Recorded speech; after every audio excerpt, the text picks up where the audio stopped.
Hello guys, ചായയൊക്കെ കുടിച്ചോ എല്ലാവരും? ഇത് ഞാൻ ഉണ്ടാക്കിയ സ്നാക്കാണ്. നമ്മുടെ കടയിലൊക്കെ കിട്ടും. ഇതിൻ്റെ പേരൊന്നും എനിക്ക് അറിഞ്ഞൂടാ, പക്ഷെ ഞാൻ ട്രൈ ചെയ്ത് നോക്കിയതാ. എൻ്റെ അമ്മ ഇതിന് മുട്ട ചുരുക്കെന്ന് വിളിക്കും, പക്ഷേ ഇത് മുട്ട ഒന്നും ചേർക്കത്തില്ല, പക്ഷെ മുട്ട ചുരുക്കെന്ന് വിളിക്കും. അത് കണ്ടോ ഗായ്സ്, നല്ല ടേസ്റ്റിയാണ്, ഈസിയാണ് ഉണ്ടാക്കാൻ. അഗെയിൻ ഞാൻ റെസിപ്പി എടുക്കുമ്പോൾ ഷൂട്ട് ചെയ്യണമെന്ന് വിചാരിച്ചു മറന്നുപോയി. അപ്പോൾ എളുപ്പത്തിൽ ഇതിൻ്റെ ഒരു റെസിപ്പി പറഞ്ഞുതരാം. സവാള, പച്ചമുളക്, കരിവേപ്പില, ഇഞ്ചി, വെളുത്തുള്ളി, മല്ലിയില, ഇത് ഇത്രയും കുഞ്ഞു കുഞ്ഞായിട്ട് അരിഞ്ഞൊരു പാത്രത്തിലാക്കിയിട്ട് അതിൽ ആവശ്യത്തിനുള്ള ഉപ്പും മുളക് പൊടി മാത്രം ഇട്ട് ആദ്യം കൈ കൊണ്ട് നന്നായിട്ട് അതിനെ പ്രസ് ചെയ്ത് വെക്കുക.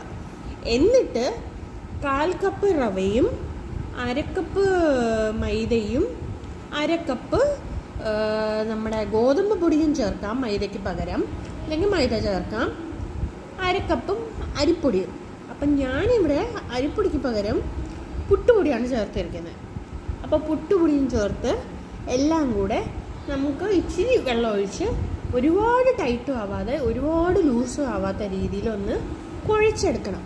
കുഴച്ചെടുത്തിട്ട് ഗ്യാസിൽ എണ്ണ ചൂടാക്കിയതിന് ശേഷം നമുക്ക് കൈ കൊണ്ട് ഇതിനെ നമ്മുടെ കൈ വെച്ച് തന്നെ പ്രസ് ചെയ്ത്, നമ്മുടെ വിരൽ വെച്ച് പ്രസ് ചെയ്യുമ്പോൾ ഇല്ലേ ഇങ്ങനത്തെ ഒരു ഇത് കിട്ടും. അതിൽ കണ്ടോ, ഇത് വിരൽ വെച്ച് പ്രസ് ചെയ്തപ്പോൾ ഇങ്ങനെ കിട്ടിയ ഡിസൈന്. അപ്പം അതുപോലെ പ്രസ് ചെയ്തിട്ട് എണ്ണയിലിട്ട് ചുട്ടെടുത്താൽ മതി. നല്ല ടേസ്റ്റ് ഉണ്ട്, ചായയുടെ കൂടെ അടിപൊളിയാണ്.